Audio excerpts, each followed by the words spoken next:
ये भी कह रहे हैं, पाकिस्तान में लोग इस खदशे का इजहार कर रहे हैं कि शायद इंडिया अटैक करने की उसमें है, सर्जिकल स्ट्राइक, लेकिन ये मुमकिन है कि बालाकोट हुआ। भारत इस किस्म की बेवकूफ़ी दोबारा कर सकता है। भारतीय वज़ीर ख़ारिजा जयशंकर का ये बयान सामने आया कि ऐसे पड़ोसी मुल्क के साथ बातचीत इंतहाई मुश्किल है जो हमारे खिलाफ दहशतगर्दी करता हो। पाकिस्तान में ये कहा जा रहा है, कुछ लोगों की तरफ से ऐसा कहा जा रहा है कि शायद इंडिया पाकिस्तान में सर्जिकल स्ट्राइक करेगा। मोदी एक इंसिडेंट चाहता है। अगर आप उनसे दोस्ती का हाथ बढ़ाना चाहते हैं तो फिर आप छोटे छोटे अटैक ना करें। एक्सक्यूज के अगर हमारे फौजियों से गलती हुई या कहीं पे तो दोबारा नहीं होगी। 18 मुल्क हैं जिनमें भारत की करेंसी जो है उनके साथ कारोबार शुरू कर दिया हुआ। हाफिज सईद साहब वहाँ से पकड़े गए, वो किसकी बदनामी हुई? पाकिस्तान की हुई ना। पाकिस्तान एक दहशतगर्द है, हिंदुत्व का स्टैंड है। सुने जरा ये पनामा में खड़े होकर इंडियन वज़ीर ख़ारिजा सुब्रमण्यम जयशंकर वो क्या कह रहे हैं, और कोई 24 घंटे से ज़्यादा वक्त गुजर गया, there has been no answer, no reply from Pakistan. सुने जरा। It is for us very difficult to engage with a neighbor who practices cross-border terrorism. समझा यही जा रहा है कि मांगी थी और थप्पड़ मार दिया है बिलावल जरदारी के मुंह पे एस जयशंकर और हिंदुस्तान की मिनिस्ट्री एक्सटर्नल अफेयर्स ने। भारत जो है वो अपने कार्ड बहुत अच्छे प्ले कर रहा है और बड़ी सही प्ले कर रहा है। वज़ारत ख़ारिजा फॉरेन पॉलिसी फ्रंट पे जो इंडिया कर रहा है पाकिस्तान के साथ, उसका जवाब किसने देना है? नमस्ते दोस्तों, जय हिंद। हिंदुस्तान स्पेशल में आपका स्वागत है। दोस्तों, जम्मू कश्मीर में पुंछ इलाके में कायराना आतंकी हमले के बाद अब पाकिस्तान को एक बार फिर भारत की तरफ से सर्जिकल स्ट्राइक का डर सता रहा है। पुंछ आतंकी हमले में भारतीय सेना के 5 जवान शहीद हो गए थे। यह हमला ऐसे समय में किया गया जब पाकिस्तान के विदेश मंत्री बिलावल भुट्टो जरदारी भारत की यात्रा पर आने वाले हैं। पाकिस्तान ने यह दावा किया है कि भारत बिलावल को दिए गए न्योते को वापस नहीं लेगा। अब पाकिस्तान में कई लोग बालाकोट की तरह से सर्जिकल स्ट्राइक की बात कर रहे हैं। दूसरी तरफ पाकिस्तान यह मानता है कि अभी G20 और SCO की अध्यक्षता भारत के पास है और इस वजह से जब तक इन दोनों ही वैश्विक संगठनों की बैठकें संपन्न नहीं हो जाती तब तक भारत कोई स्ट्राइक नहीं करेगा। पाकिस्तान के पूर्व उच्चायुक्त ने भी यह कहा है कि भारत इसके बाद कोई सर्जिकल स्ट्राइक कर सकता है। विदेश मंत्री एस जयशंकर के बयान की खूब चर्चा हो रही है और इस पर पाकिस्तानी मीडिया में जोरों शोरों से बहस जारी है। अभी कुछ दिन पहले इंडिया के इलाके पुंछ में एक अफसोसनाक वाकया पेश आया जहां पर उनके 5 फौजी जवानों की जानें गईं और उसके बाद अब पाकिस्तान में ये कहा जा रहा है, कुछ लोगों की तरफ से ऐसा कहा जा रहा है कि शायद इंडिया पाकिस्तान में सर्जिकल स्ट्राइक करेगा। बहुत बड़े तजिया नगार अगर बात करें अब्दुल बासित साहब की, वो जो कि डिप्लोमेट भी रह चुके हैं, उनकी तरफ से ये स्टेटमेंट आई है कि शायद ये लोगों का जो तासुर है, लोगों की ओपिनियन है, इसके ऊपर कुछ हो सकता है, लेकिन इंडिया जब तक उनके पास G20 की जो सा प्रेसिडेंसी है तब तक शायद ऐसा इंडिया नहीं करेगा। अभी टॉपिक ये है कि इंडिया पाकिस्तान के रिलेशन 75 साल से कभी ऊपर कभी नीचे, कभी सर्द कभी गर्म चलते हैं। जैसे ही कोई अच्छी खबर आती है, साथ ही एक अच्छी खबर आती है, 10 बुरी खबरें आ जाती हैं। 12 साल बाद कोई पाकिस्तान से फॉरेन मिनिस्टर इंडिया जा रहे थे, बिलावल भुट्टो जरदारी,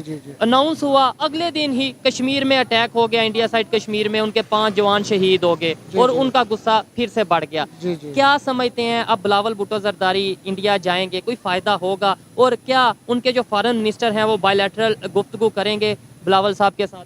जी, गुजारिश ये कर रहा हूँ कि बिलावल साहब जाएंगे और उनके जो फॉरेन मिनिस्टर साहब हैं वो बात भी करेंगे, लेकिन रिज़ल्ट नहीं आ रहा। कुछ सालों से जो रिज़ल्ट आना चाहिए ना वो नहीं आ रहा। हम आज से तकरीबन अगर हम 30-40 साल पहले चले जाएं, जुल्फ़िकार अली भुट्टो साहब जाते थे, वो अपना जो भी मसला था उसका सलूशन ले कर आते थे, उठते थे। फर्स्ट ऑफ ऑल भुट्टो साहब जो थे वो फाइनेंस वो जो के उन्होंने 92-93 हज़ार फौजी छुड़वाए या उनकी बात की, देखे ना, मोहब्बत की बात है और उनमें ये चीज़ें थी। लेकिन जो हमारी मौजूदा क़यादत है इसमें मैं समझता हूँ बिलावल साहब अभी शायद उतने एक्सपीरियंस नहीं हैं और मे भी आने वाले चंद सालों में अल्लाह करे कि वो इतने एक्सपीरियंस हो जाएं कि उन लोगों से डायलॉग के ज़रिए काफ़ी चीज़ें जो हैं वो कर सकें। लेकिन आपने बोला चंद सालों में वो इतने एक्सपीरियंस हो जाएं, उतनी देर में हमारे चंद साल जो उनसे मजीद ज़ाया होंगे, बुरी तरह से ज़ाया होंगे। मैं लिख देता हूँ, ये जो जार है ना, इसका अगर कुछ फ़ायदा हो गया तो आप मुझे पकड़ लीजिए। अच्छा, कोई फायदा? इससे पहले भी तो जा चुके हैं 3-4 दफ़ा। कुछ नहीं। अच्छा, इसमें बड़ी बात ये है, बड़ा सवाल ये उठता है, फायदा क्या हमारी वजह से नहीं होगा? हमारे अंदर वो क्वालिटी नहीं है कि हम बात कर सकें, या वो फायदा नहीं दे, मतलब ये क्लियर एक तो सर वो भी फायदा जल्दी नहीं देना चाहते, वो बड़े तेज लोग हैं। तो तेज होना बुरी बात है? नहीं, बुरी से मुराद है कि हम बज़ाहिर तो वो हमें दोस्त बनने की कोशिश, लेकिन हैं तो दुश्मन है। सेकंड ये बताएं, वो ये कहते हैं कि पहले नंबर पे इस टाइम, जैसे इंडिया वालों का ये स्टांस है कि जैसे वो इस टाइम ग्रो कर रहे हैं, दुनिया की 5वीं बड़ी इकॉनमी बन चुके हैं, आने वाले टाइम में शायद 3री बनने जा रहे हैं, अल्लाह करे बने भी, हमें फख्र होगा हमारा नेबर ग्रो कर रहा है, ठीक है। वो कहते हैं हम तो डेवलपमेंट की तरफ जा रहे हैं, हमें आपकी क्या ज़रूरत है? फिर भी हम आपके साथ अगर बातचीत करते हैं, रिलेशन बेहतर करते हैं, तो हमें अटैक मिलता है बदले में, कभी पूंछ अटैक, कभी पुलवामा अटैक, उनका ये स्टांस। जी। गुजारिश ये है कि मैं समझता हूँ ये टोटल मिसमैनेजमेंट है। अगर आप उनसे दोस्ती का हाथ बढ़ाना चाहते हैं तो फिर आप छोटे छोटे अटैक ना करें, फिर आप ना उसके साथ उसे सही वो बढ़ाने की कोशिश करें। मैं समझता हूँ कि इस वक्त सिर्फ भुट्टो साहब को एक दफ़ा नहीं, बिलावल साहब को भी जाना चाहिए ज़्यादा से ज़्यादा, और अपनी स्ट्रेटजी से जो उनके नाना थे, जितने काबल, ज़ीरक, फहम फरासत वाले और ज़हीन आदमी थे, इसी तरह उन लोगों से अपनी चीज़ें मनवा लेनी चाहिए, और दोस्ती के जरिए, डायलॉग के जरिए हो सकता है। मैं 100% इसी बात से एग्री करता हूँ कि अगर लेट्स सपोज यहाँ से अटैक हो रहे हैं तो वो बिल्कुल नहीं होने चाहिए, इससे हमारा नुकसान है। आप उनका नुकसान करेंगे, उनके 5 जवान शहीद होंगे, 10 होंगे, लेकिन बदले में हमारे यहाँ पे क्या होगा वो आप सोच नहीं सकते, और 75 साल से हो रहा है। सेकेंडली, कहीं ना कहीं मेरे ख्याल में ये बात आती है कि यार शायद पाकिस्तान भी कसूरवार नहीं, शायद इंडिया भी कसूरवार नहीं, कोई थर्ड पार्टी ऐसी है जब देखती है कि इंडिया पाकिस्तान के रिलेशन बेहतर हो रहे हैं, वो ऐसा कुछ ना कुछ करती है। जी हाँ, ऐसी एजेंसीज हैं वाकई, और दूसरे ममालिक की एजेंसीज हैं जो ऐसा करती हैं, लेकिन जो इंटरनेशनल पावर्स हैं। लेकिन मैं कहता हूँ कि ये हमारे हुक्मरानों को, लीडरशिप को,